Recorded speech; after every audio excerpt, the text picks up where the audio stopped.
when these laws are being put in place and the Patriot Act is being signed, it's like, oh, look, we've got these terrorists who want to hurt us. You've got, after 9/11. Now it seems like they just don't even care about any of that. The border is wide open. Kevin McCarthy and Ron DeSantis are saying we could have terrorists coming through the southern border, sleeper cells, people who hate us and despise us, and they're completely ignored. What's the purpose of the Patriot Act if we're like, come on in without being checked?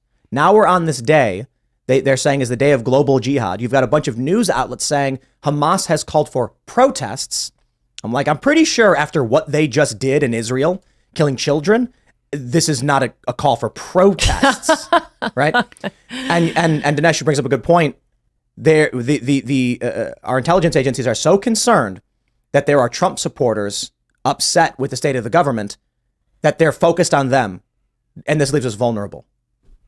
I mean, when you hear Christopher Wray testifying, I kind of look to see, is he joking? Like, because he's speaking with a straight face. They all do. Merrick Garland, too. He'll talk about, I have relatives who were killed in the Holocaust. I've learned the lessons of the Holocaust. We've got to abide by the rule of law. And so our police state is a little unique in that it marches behind the banner of law and democracy and fighting for truth and suppressing disinformation and misinformation. Normally, police states don't have to give reasons, right? Stalin, they come to get you on the train, they just smash you on the head and they cart you away. They don't have to tell you why you're being arrested. But our police state is, I'd say it's in the making. It's under construction. So it needs a lot of lies and a lot of masquerade. And that's what we're getting from the Biden administration. And what's the objective in the end? Well, on the border, I think that their objective is this. You can't build a police state if you don't have a constituency large enough that's going to help you do that. And the Democrats don't have that yet. The country is too closely divided. So they're like, listen, if we can let in 10, 20, 30 million people, let's just say over the next 10 years, we now have a new America. We have a working majority. We're basically back to FDR in the 1930s and 40s when America was a one-party state, but the Democrats weren't the same gangsters that they are now. So I think that's their motive for the open border. They have to have a reason for it. They're not trying to import jihadis. They just don't care. For the same reason they don't care about child trafficking. They know what's going on. They're not for the cartels, but they know that cartels are needed to grab people in Central and South America and bring them 2,000 miles to the border. So they're working hand in hand with these guys, but I think that is their objective. Their objective is political. I disagree with almost everything you just said.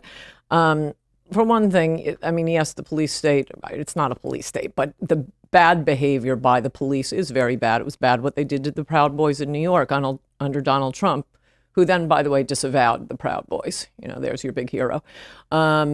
It was bad what they did to the January 6th protesters, at least the ones who weren't committing felonies. But I don't think you need to hook this to what's happening right now to say that is very, very bad. That is bad. They should not be doing that. But as for intelligence, FDR, when he was president, didn't see Pearl Harbor coming. We didn't see 9/11 coming. Our CIA said that the Shah was going to last for another 20 years. We don't need to worry about it. The next day, bam. Our CIA said that the Soviet Union would last for another 50 years. It'll just sort of keep going. Reagan comes in, it's over. So our intelligence has never known what's going on. The one thing we know about a CIA agent is everyone in the room knows more than he does. And as for what they're trying to do, no, I don't think it is to try to get jihadis in, but I do think it's more than the jihadis. It's more than terrorists, though we're seeing the results of that right now. It is to destroy the United States of America. Trump talked a good game, sadly didn't do it, and his line, a country without borders is not a country, is true. They want to change the culture of this country. If you were in New York right now, I mean, you may as well be in Caracas. There are migrants all over the place. They are taking over soccer fields. They are in Central Park. New York, sanctuary city. Now you see what it's like. Those of us who have been living in LA have seen it for a long time. They want to destroy this country. It is the same thing that's going on in Israel. It's always the barbarians against the civilized. Barbarians against the civilized. And liberals have always taken the side of the barbarians. Dennis Prager has this idea he mentions. I think he calls it cut flower politics or something. I'm totally butchering the idea. But his idea is that you have this beautiful flower, and when you cut it from its roots, it looks beautiful for a little while before withering and dying. That's a good line. And so in the United States, whether anybody wants to admit it or not, the moral framework this country rests upon is Christian. And there are a lot of people who are atheists who hold Christian moral frameworks that don't realize it. And I'm not saying this to insult secular individuals or atheists, but Bill Maher especially. Bill Maher will talk big game about free speech, innocent until proven guilty, right to a speedy trial, these things literally rooted in the Bible. And if you, I was reading about the Constitution and where the amendments come from and where these ideas come from. And quite literally, I think the 4th, 5th, and 6th Amendments are rooted in the story of Sodom and Gomorrah. They're actually rooted in Blackstone's formulation. And Blackstone's formulation is better that 10 guilty persons escape than one innocent suffer, quite literally informed by the story of Sodom and Gomorrah, Lot, etc. I think it was it Abraham? I'm not as well versed as Dennis Prager is. But I bring this up because these are our moral frameworks, how we view the world and how we protect the innocent, things like this. When you import millions of people who are not from, don't have these moral traditions and these ideas. I'm not, many of them are Christian, by the way, but they don't have the same moral framework. They weren't raised in the same ideas. It is very similar to what Dennis Prager says about cut flower politics or whatever the phrase he used. Yes, you get the idea. These people are coming to this country, many of whom I think are good people, right? That's what Donald Trump said. Right. But they don't have a historical tradition understanding our moral frameworks, our Constitution. You give that a couple generations and you are rapidly accelerating the process by which the Constitution-loving Americans who believe in the classical republicanism, which is not the Republican Party, it is the formation of this country, the various states. Yes. They're not going to have that. And they're going to vote based on that. Their kids are.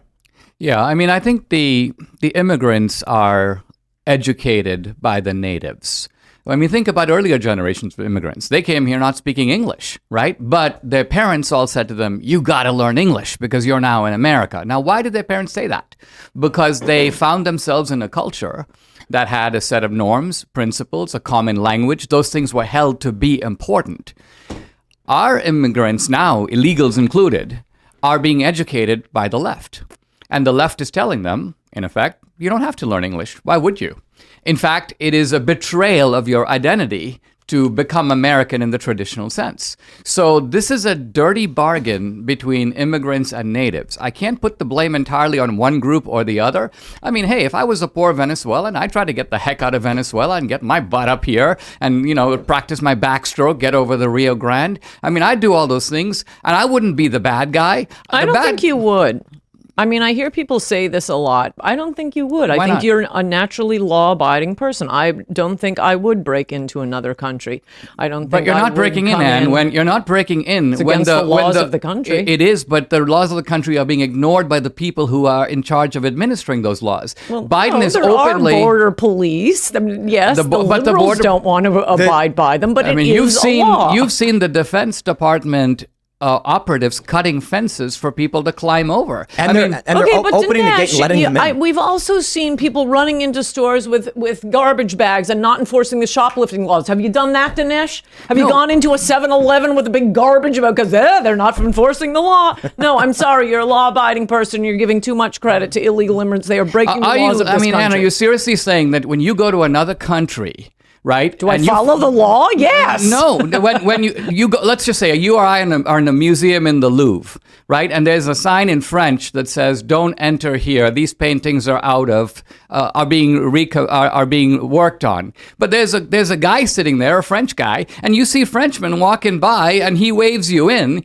You walk right by. Nobody stops you. Nobody tells you to leave. You're in France. You're doing what the French are doing. The authorities are okay with it. And so you're going to go, wait a minute, there's a law in France. I hear they passed in Marseille that says you can't go. No, you're going to basically... That's a terrible metaphor. No, it's actually a good metaphor. It's the January 6th metaphor. There were people in the Capitol. They saw cops there. The cops didn't tell them to leave. There were no bullhorns saying, get out of this building. Open door. January 6th, yes. Crossing through, swimming through the Rio Grande, no. But here's another. I don't think it's one or the other. I think a lot of these people do know that they're breaking the law. Of course they do. 100% they know. You watch them running from border guards. Of course. However, there are a lot of interviews with some of these migrants published by, this is, I think, detrimental to the left's argument. There was a Vox published an interview where they asked one of these migrants in the caravan why he was coming to the U.S. and he said, I miss my PlayStation. One guy said, I want Buffalo Wild Wings. And it's like, these are not refugees, dude. But they also say the NGOs Yep. are going down and telling them Yep. it's legal, you're allowed, but you better hurry up because you have to do it now. And here's a script. Right. Here's a So script that drives them crazy, but unfortunately, there was a long article in the New Yorker describing the scripts they have for. Sometimes they'll lie about what country they're from. Yep. Well, this country you're going to say you were raped. This country you're going to say you were a slave. They have scripts. Many New York Times wrote about it. New Yorker wrote about it, and every time I bring it up, they go mental. They are handed scripts You on want to what grab to that say. bracelet right there? Do you see the bracelet? This one? Yep. This was given to us by, I think this might have, I'm going to be so upset if I get the wrong person, but I think it was Julio Rosas. I'm not sure. This is, do you guys speak Spanish? I don't know. A little bit. Let me see. I can't. So this bracelet is what they put on people who are being trafficked. It marks delivery.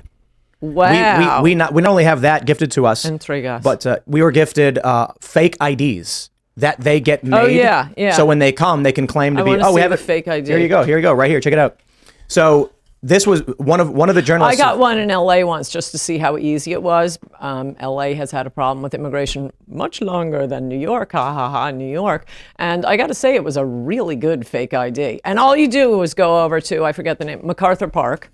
Sorry, it's mentioned in a song. Walk over to MacArthur Park. The way they In a used to song. sell drugs in down in Union Square in New York City. They walk around, what do you need? This is Fake a anything. passport Republic of Cuba fake ID that someone used. So when they came to the U.S., they could lie about where they come from. And I think the point I'm trying to make is that the lies are being encouraged at the outset by the people who are running our government. In other words, there's in fact an international operation. How does somebody, let's just say, move 2,000 miles and get to the U.S. border? Well, the answer is there's got to be a lot of networks along the way that are providing you with maps, with medical facilities, that are giving you condoms, that are telling you if they stop you in Mexico, this is what you say. And so there is a sort of international convoy operation, particularly bringing the immigrants from deep in South America. But then you got guys coming from China, you got people coming from Iran. And it's a wink-wink operation. You don't even need, in today's technology, you can't get away. If they really wanted to stop you, they'd stop you. Yep. They don't want to stop you. And that's the point. So you're like, I produce my fake ID. They pretend it's a real ID. I claim to be a refugee. They know I'm not a refugee, but they give me a court date 2 years from now. They know I'm going to disappear in the country. I'm expected to disappear. So what I'm getting at is there's a reciprocity going on here between an administration that wants to flout the law for its own reason and then the illegals that have their own motives. So these They are better two. not use those condoms or they won't be able to have an anchor baby. And that is the true goal. no, That's the goal. But here's the more terrifying reality is that all the reporters that we've talked to who've covered this said it's mostly young women being raped by the human traffickers. It's not condoms. It's they don't care about any of that. Well, that's back to your point on the Christian underlying of our freedom, and we are the freest country in the world. I mean, anyone who comes from any other country, any immigrant to Finland makes it less white. It's a very, very white country. Any immigrant to America makes it less free. We are shockingly the freest country in the world in so many ways that other cultures do not understand. And one of the things that our media, as Dinesh says, there is an operation going. It's I've never seen so much collective lying. But the rape cultures around the country are going to be quite a surprise for the feminists. I mean, Well, Let me let's never just tell forget- you, ladies, you never had it so good Let's as never with American Forget men. that we stopped talking about one of our most famous rape cases that came out this year, which was that 10-year-old girl from Ohio Yep. who was taken across the border to get an abortion. And as it turns out, she is the daughter, I think, of an illegal immigrant. The man who raped her, who's 27, Of course. was an illegal immigrant and lived with her mother. And then we just stopped talking about this case. At first it was, this is why we need Roe. This is why this is Right. so important. As soon as it gets tied to illegal immigration, they're like, we can't talk about it anymore. Yeah. We don't want to address the effect that immigration has on culture, especially if those people who are coming across the border, who are not law-abiding people, continue to not abide by any laws when they get here.